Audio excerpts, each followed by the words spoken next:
It's time now for Eagle Spotlight. It's a highlighting what's happening in the Johnson County school system. And with me right now is Superintendent of Johnson County Schools, Mr. Tom Cochran. Yes, Scott, thank you. I appreciate the opportunity to be in. Well, Tom, of course, you just took over Superintendent at Johnson County Schools this start of this school year in 2017.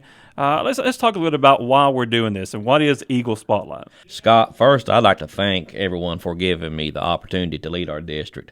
From the Board of Education who hired me to all the support that I've received by the staff, the parents, and the community, I really appreciate it. It's been a very humbling experience thus far. And I'm just a month in, but it's been a really smooth start, and I'm very grateful for that.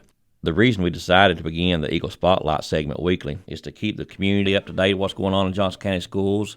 We want to be transparent, and we really want to get everybody in the school community involved in our school system.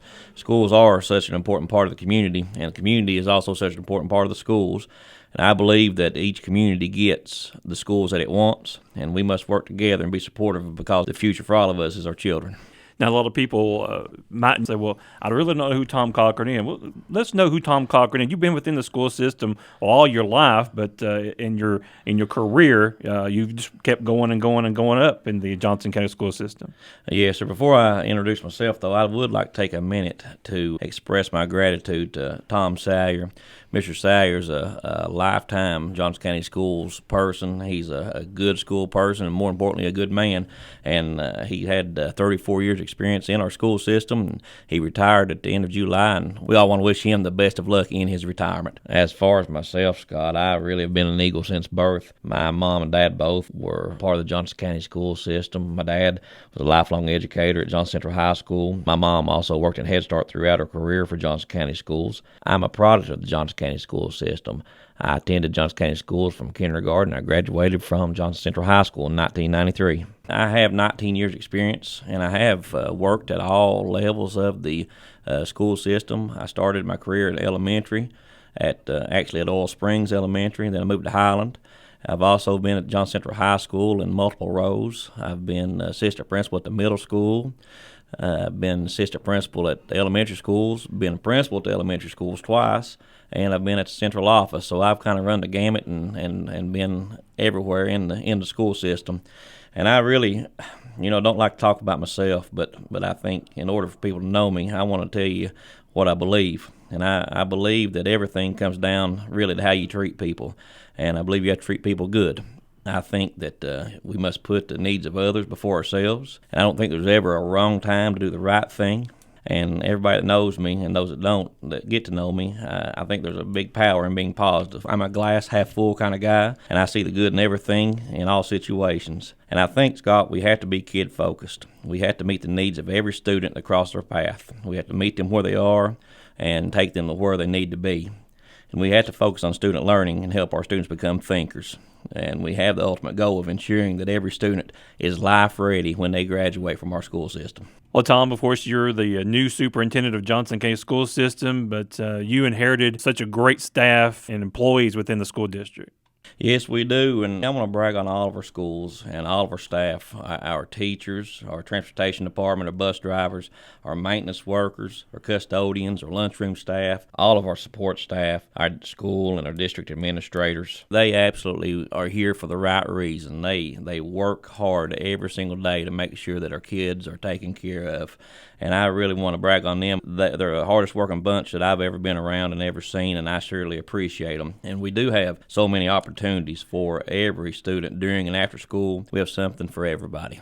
Well, Tom, tell us about some of the things going on within the Johnson County school system real quick. One of the things that we're really proud of, we're having some renovations done throughout all of our schools in our district. These renovations were made possible by some guaranteed energy savings projects. These energy saving projects are going to pay for themselves, and the way that works, the new things that we're going to put in, the renovations that we are completing, will pay for themselves by the drop in energy costs. And so some of the things that we're doing, we're putting in new gas boilers in all of our schools. We have new energy-saving lighting that's going to go out in every school in our district. We also have some updates and renovations on our restrooms at Johnson County Middle School, and we're also adding walls in our pods at Central Elementary School. Another thing that we're really proud of, the Board of Education last year implemented the one-to-one program. And this year we've expanded that program, and now every student in grades 5 through 12 in Johnson County Schools has a Chromebook or a mobile device that they can use to enhance and expand their education. With that, we have also purchased some supplemental programs that will aid our students in learning. We have ExactPath and we have Plato that our students and our teachers utilize to extend and expand the student learning opportunities.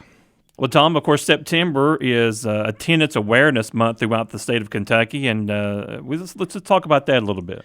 Yeah, Scott, you're right. And throughout Kentucky and the nation, actually, September has been noted as Attendance Awareness Month. And we actually have one day, September 20th, that has been designated in Kentucky as High Attendance Day. That's a statewide competition where all the schools compete against each other and to see who has the best attendance across the state. Of course, the winner gets some recognition and a small prize that can be used for student activities. But more important than that day, Scott, attendance is so important. We used to focus on unexcused absences, and we didn't worry as much about excused absences. You know, we know that students get sick, but really the focus has changed, and now we look at chronic absence. Chronic absence is when a student misses 10% or more of the school year. For Johnson County, that's about 17 days a year. And I know that sounds like a lot of school when you say 17 days, but if you divide it out, that's only about 2 days per month. It's easy to fall into that 2 days missed per month, not sounding like a whole lot, but then if you think about it, tie it to the 10%, that's a great deal of time. And the reason we worry about attendance so much is because when kids miss for whatever the reason, they're not getting the instruction that the teachers are giving that day, and our kids need every minute of instruction possible. And children who are chronically absent in kindergarten and first grade, research shows that they're less likely to read at grade level by third grade. And we know that students who don't read well by that juncture are more likely to struggle in school. And they're also more likely to be chronically absent in later years since they never develop good attendance habits. Research also shows us by middle school, chronic absence becomes one of the leading indicators that a child will drop out of high school. Chronic absence isn't just about truancy or skipping school. A lot of times children stay home because of bad illness, unreliable transportation, housing issues. Maybe they feel like they're getting picked on. Sometimes because parents don't understand how quickly absences add up and the effect that it has on school performance.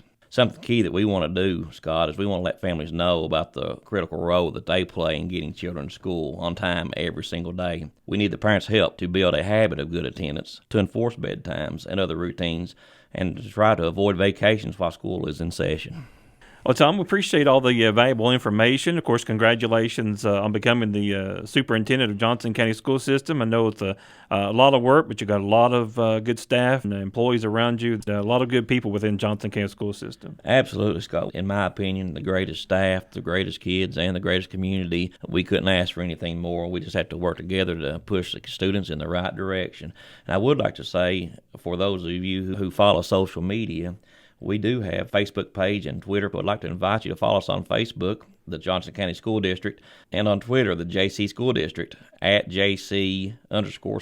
Scott, I look forward to the weekly Eagle Update, and I'm proud to be an Eagle for life. You've been listening to Eagle Spotlight, a weekly chat with Mr. Tom Cochran, Superintendent of Johnson County School System. Join us each Monday around 3 o'clock as we'll take a look at the Eagle Spotlight, a look at Johnson County School System, right here on WSIP with Mr. Tom Cochran.